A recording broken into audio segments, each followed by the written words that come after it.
আজকের রেসিপিটা একদমই স্কিপ করো না। এই পটল পাতুরির সঙ্গে গরম ভাতে জাস্ট অসাধারণ লাগে। চলো রেসিপিটা শুরু করা যাক।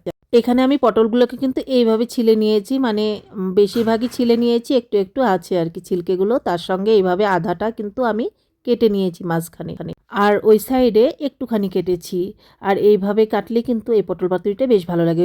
একটা সাইডে একটুখানি কেটেছি আর একটা সাইডে কিন্তু একটু বেশিখানি কেটেছি। তো দেখো এভাবে আমি কেটে নিয়েছি। তারপর এখানে সরষে আর পোস্ত দিয়ে দিয়েছি।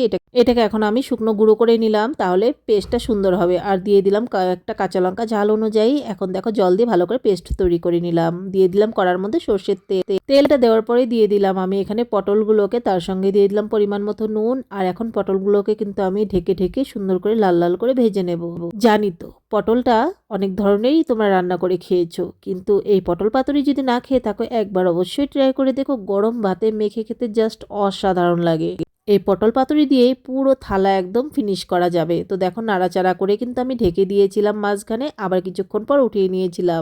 এইভাবে ঢাকা দিয়ে ভাজলে কিন্তু সুন্দর, কিন্তু পটলটা ভিতর থেকেও সেদ্ধ হবে, উপর থেকে ভাজাটাও হবে সুন্দর, আর খেতে বেশ ভালো লাগে এই পটল পাতুরিটা এইভাবে করলে। সবসময় চেষ্টা করি সিম্পল রান্নাগুলো তোমাদের সঙ্গে শেয়ার করার, সবসময় যাতে রান্নাঘরে থাকে সেগুলো দিয়ে যাতে হয়ে যায়, বেশিরভাগই আমি এই চেষ্টাটাই করি। আর আজকে যে পটল পাতুরিটা করছি সবার ঘরে এই জিনিসগুলো অ্যাভেলেবেল থাকেই। যাই হোক, এখানে দেখো দুটো সাইডই কিন্তু আমি সুন্দর একদম লাল লাল করে পটলগুলোকে ভেজে নিলাম। দিয়ে দিলাম ওই তেলের মধ্যেই কালো জিরে ফোড়নে, দিয়ে দিলাম সর্ষে আর পোস্ত পেস্টটাকে, সামান্য একটুখানি হলুদ দিয়ে দিয়েছি একটুখানি চিনি। আর এই চিনিটা অবশ্যই দেবে, চিনিটা দিলে কিন্তু বেশ গ্রেভিটা খেতে বেশ ভালো লাগে। তো তোমাদের কাছে যদি সাদা সর্ষে অ্যাভেলেবেল থাকে অবশ্যই সাদা সর্ষে আর পোস্ত দিয়ে করতে পারো। আমার কাছে আজকে কালো সর্ষেটাই ছিল, সাদা সর্ষে ছিল না বলে কিন্তু আমি কালোটাই ইউজ করলাম। সাদাটা করলে বেশি ভালো লাগে। তারপর একটু নাড়াচাড়া করে দিয়ে দিলাম জল, দিয়ে দিলাম পরিমাণ মতো আবারও একটুখানি নুন। নুনটা অবশ্যই দেখে দেবে, কারণ আগেও দিয়েছিলাম আমি ভাজার সময়। তো এখন জলটা দেওয়ার পর ঢাকা দিয়ে দিলাম। তারপর নামিয়ে নিলাম পটলের পাতুরি।